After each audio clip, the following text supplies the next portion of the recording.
Hello student, मैंने आपके लिए 2 वीडियो पहले ही बना दिया है और ये मेरा तीसरा वीडियो है। तो chapter number first chemical reaction and equation class 10th science का जो है थर्ड नंबर वीडियो स्टार्ट करते हैं। तो इस वीडियो में हम पढ़ेंगे type of chemical reaction depend upon product and reactant. Product और रिएक्टेंट पर आधारित होगा ये हमारा टाइप जो होगा केमिकल रिएक्शन का। तो इसमें जो है कम्बिनेशन रिएक्शन क्या होता है जानते हैं। तो डेफिनेशन आपने पढ़ ही लिया होगा। A reactant in which single product is formed.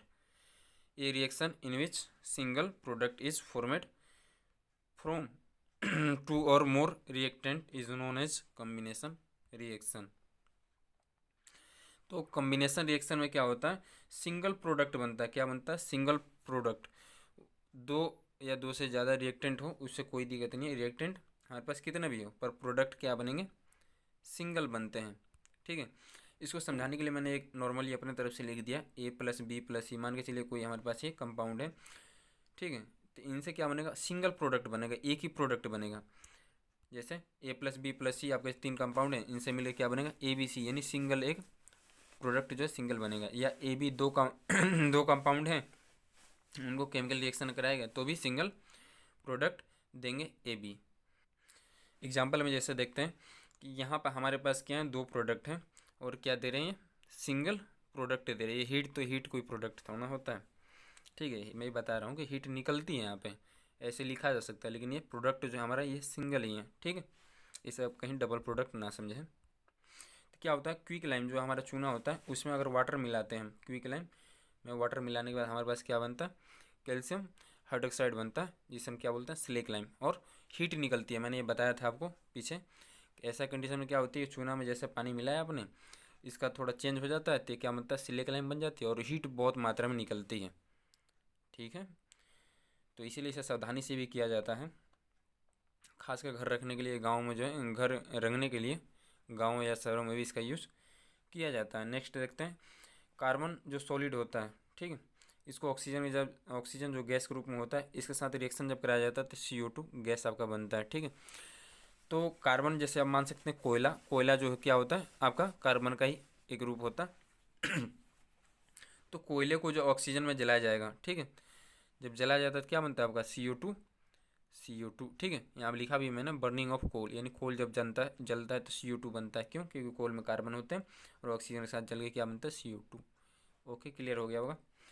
तो यहाँ जो मेन पॉइंट फोकस करने वाली, यहाँ प्रोडक्ट सिंगल होगा, चाहे रिएक्टेंट 2 हो या 3 हो, इससे कोई फर्क नहीं पड़ता, प्रोडक्ट आपका सिंगल होगा। यही क्या कहलाता है? Combination reaction. ठीक है, क्या कहलाएगा? Combination reaction. आपने एक और चीज़ पढ़ी होगी शुरुआत में, जब आप पढ़ेंगे क्लास 10th का चैप्टर नंबर फर्स्ट का पहला NCERT का पेज नंबर फर्स्ट निकालेंगे तो वहाँ आपको बताया जाता है कि मैग्नीशियम रिबन को ऑक्सीजन में जलाने पे हमें क्या मिलता है? एक मैग्नीशियम ऑक्साइड मिलता है, जिसका कलर कैसा होता है? वाइट होता है। तो बर्निंग ऑफ मैग्नीशियम भी क्या होगा? बर्निंग ऑफ मैग्नीशियम रिबन, ये भी आपका एक कॉम्बिनेशन रिएक्शन का एग्जाम्पल हो सकता है। ठीक है, तो स्टूडेंट आपने समझ लिया कि कॉम्बिनेशन रिएक्शन कैसा होता है। अब समझते हैं डीकम्पोजिशन रिएक्शन क्या होता है। तो इसका डेफिनेशन है, ए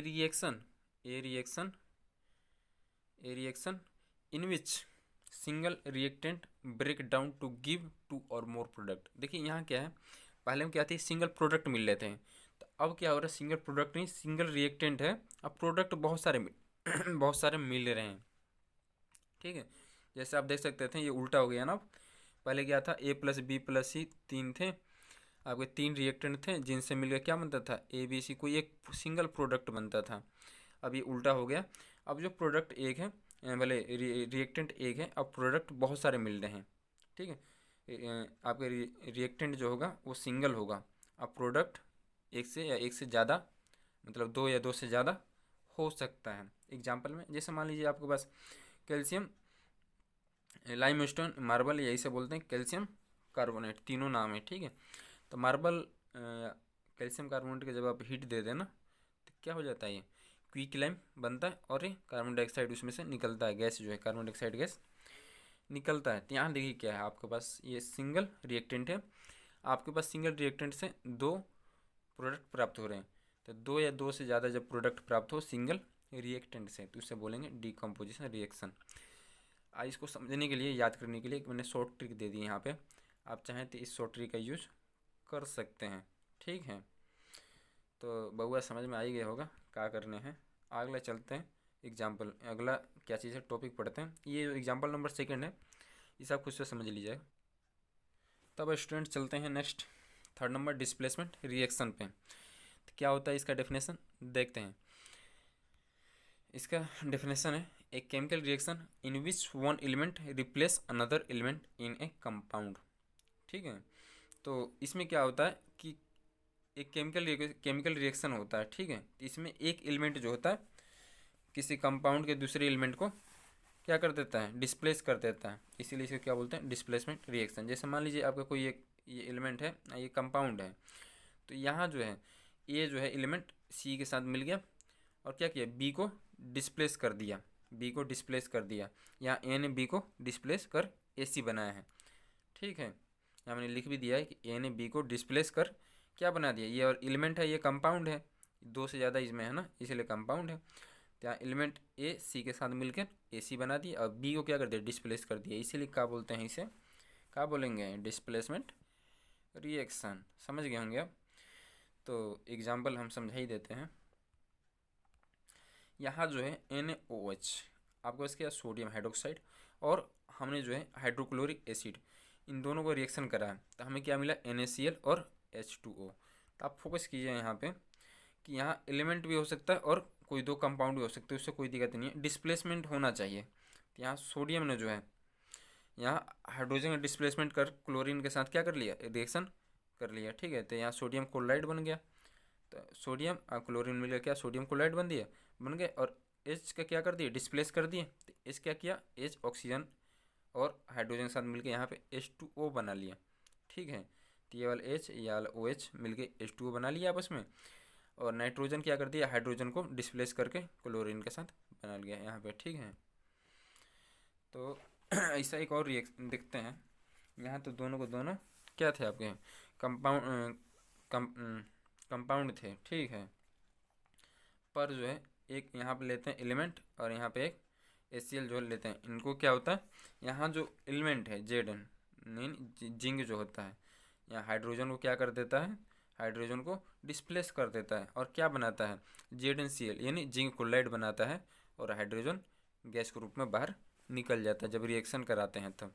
ठीक है, कभी कभी आपके भी मन में सवाल उठता होगा ये सब होता क्या है, क्यों जिंक जो है क्लोरीन के साथ मिलके जिंक क्लोराइड बनाता है और हाइड्रोजन को विस्थापित कर देता है, और क्यों सोडियम जो है क्लोरीन के साथ मिलके, यहाँ सोडियम जो क्लोरीन के साथ मिलके हाइड्रोजन को डिस्प्लेस कर देता है, इससे क्या क्यों होता है। तो मैंने यहाँ हिंदी में लिख रखा है कि यहाँ सोडियम और हाइड्रोजन से ज़्यादा रिएक्टिव है। सोडियम क्या है, यहाँ जो सोडियम जो है ये वाला सोडियम, ये वाले हाइड्रोजन से क्या ज़्यादा रिएक्टिव है, और जिंक जो है यहाँ जिंक जो है वो भी हाइड्रोजन से ज़्यादा रिएक्टिव है। तो इसीलिए सोडियम और जिंक ने हाइड्रोजन को क्या कर दिया, डिस्प्लेस कर दिया। तब आप पूछेगा कि सर बताइए कि रिएक्टिव जो है कैसे पता चलेगा कौन सा कितना रिएक्टिव है। तो इसके लिए हमारे पास एक सीरीज़ है, हम आपको सीरीज़ बताते हैं कैसे क्या करना है। तो स्टूडेंट देखिए यहाँ जो है reactive series of some reactive element, तो reactive series of most reactive element जो है उनका मैंने एक रिएक्टिव सीरीज बनाई है। यहाँ देखिए ये पोटेशियम जो है सोडियम से ज़्यादा रिएक्टिव है और सोडियम जो है इन सभी से ज़्यादा रिएक्टिव है। ठीक है, तो यहाँ सबसे ज़्यादा रिएक्टिव कौन सा, पोटेशियम इन सभी से, और इन सभी से जो है सोडियम ज़्यादा रिएक्टिव है, बड़ा सा मतलब ज़्यादा रिएक्टिव है, और इन सभी से ज़्यादा रिएक्टिव आपका कैल्शियम है। ठीक है, पर कैल्शियम जो है इन दोनों से कम रिएक्टिव है। ऐसे करके मैग्नीशियम जो है इन सभी से ज़्यादा रिएक्टिव है पर इन सभी से कम रिएक्टिव है। एल्युमिनियम जो है इन सभी से ज़्यादा रिएक्टिव, इन सभी से कम रिएक्टिव है। तो आपको इशारा याद करना है रिएक्टिव सीरीज कि पोटेशियम, सोडियम, कैल्शियम, मैग्नीशियम ये जो है एक तरीके से जो है सबसे ज़्यादा रिएक्टिव, फिर इससे कम रिएक्टिव, फिर इससे कम रिएक्टिव, इससे कम रिएक्टिव, इससे कम रिएक्टिव। तो कैसे याद करेंगे इसको, तो इसको याद करने का तरीका है, please stop calling me A cute zebra, I like her call smart gold. ये तरीका है, इससे आप क्या कर सकते हैं, याद कर सकते हैं। तो पी से क्या हो गया आपका पोटेशियम यानी के, एस से क्या हो गया इससे आपका होगा सोडियम यानी Na, इसका सिंबल पर मत जाइए, नाम पर जाइए, ठीक है। सी से क्या हो गया, कैल्शियम हो गया आपका। एम से क्या होगा, मैग्नीशियम होगा, एम से मैग्नीशियम। ए से क्या हो गया, एल्यूमिनियम। सी से क्या हो गया, कार्बन। जेड से क्या होगा, जेब्रा जो है इसको जिंक हो गया। आई से आई को छोड़ दीजिए। I like her curl smart gold. तो स्टूडेंट यहाँ जो आई है, इसका आई से मतलब आयरन, आयरन मतलब Fe, समझते हैं। आपको सिंबल याद होगा तो पता होगा। और एल से क्या हो जाएगा आपका, लेड, लेड यानी Pb। तो ये मत जाइए कि ये एल लिखा है तो Fe आएगा, नहीं। एल से लेड, लेड यानी लेड को सिंबल Pb है, ठीक है। तो नाम पे केवल जाइए, इसका एल से लेड याद रखिए, ना कि Pb याद रखेंगे, ठीक है। एच से क्या होता है, हाइड्रोजन, ठीक है। ऐसे हर है हाइड्रोजन। सी से क्या होगा आपका, सी से कॉपर हो गया, ठीक है। एस से क्या हो गया, सिल्वर हो गया। और गोल्ड तो गोल्ड का गोल्ड है ही, यही हो, ठीक है। तो ऐसे तरीका है आपको याद करना है। तो स्टूडेंट मुझे उम्मीद है कि अब आपको नहीं समझ में आए तो रिवाइंड कर लीजिए वीडियो, ठीक है। आगे देखते हैं डबल डिस्प्लेसमेंट रिएक्शन क्या होता है। Double displacement reaction, reaction in which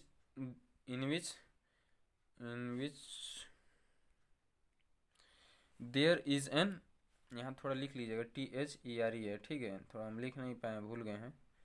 there होगा यहाँ पर, ठीक है। There is an exchange of ion between reactant, ठीक है। तो क्या होता है इस रिएक्शन में, जैसे मान लीजिए आपके पास AB और CD है, तो यहाँ डबल डिस्प्लेसमेंट हो जाता है। ये आयन के चलते क्या होता है, डबल डिस्प्लेसमेंट रिएक्शन होता है। जैसे मान लीजिए AB आपको कोई कंपाउंड है और CD क्या है, कोई कंपाउंड है, तो A जाके C के साथ मिल गया और इसके साथ क्या बना लिया, कोई एक कंपाउंड बना लिया, और B जो है D के साथ। तो यहाँ क्या होता है, एक सिंगल डिस्प्लेसमेंट नहीं होता है, यहाँ डबल होता है। एक ए जो होता है बी को क्या करता है, डिस्प्लेस करके सी के साथ मिल जाता है, और बी जो होता है ए को डिस्प्लेस करके डी के साथ मिल जाता है। तो A B plus C D क्या बनता है, AC+BD। इसको समझते हैं एग्जाम्पल से। जैसे मान लीजिए यहाँ सोडियम सल्फेट दिया है Na2SO4, तो एक्वा स्थिति में होता है, ठीक है। इसका स्टेट क्या, एक्वा स्टेट में होता है। और आपका बेरियम क्लोराइड ले लीजिए, तो क्या होता है कि यहाँ सोडियम जो होता है क्लोरीन के साथ मिलकर क्या बना लेता है, सोडियम क्लोराइड बना लेता है। और यहाँ जो सल्फेट जो होता है SO4, ये जो होता है बेरियम के साथ मिलकर क्या बनता है, बेरियम सल्फेट बना लेता है। तो ऐसे करके एक दूसरे को दोनों डिस्प्लेस कर देते हैं, इसे क्या बोलते हैं यहाँ डबल, यानी 2 बार हो गया डिस्प्लेसमेंट, ठीक है।